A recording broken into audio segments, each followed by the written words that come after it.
Magandang araw po. Ako po si Nadia Camille Baysan na mula sa Barangay Sabutan, Silang, Cavite.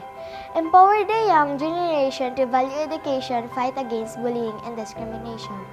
Bilang isang bata, karapatan kong magkaroon ng isang tamang edukasyon upang magamit ito sa aking paglaki, upang makatulong sa aking mga magulang at maging sa ating lipunan. How a young individual like me can fight against bullying and discrimination?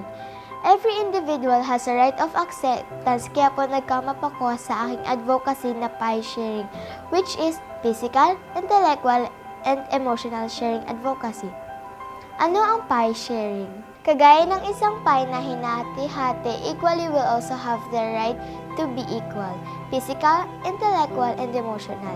Equal o pantay-pantay na pagtingin sa bawat isang taong ating nakakasalumuha araw-araw. How can I help those people that has been bullied, especially young ones like me, through pie sharing? Through pie sharing, I will share them my time and talents para ma-overcome nila ang kanilang mga takot, kalungkutan, at depression.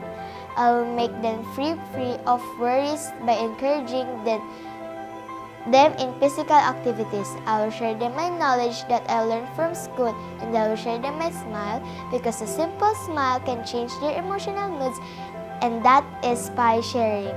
A simple advocacy of mine na maaaring may malaking maitulong sa isang tao na pe-pressure dahil sa pambubuli o panunukso ng iba.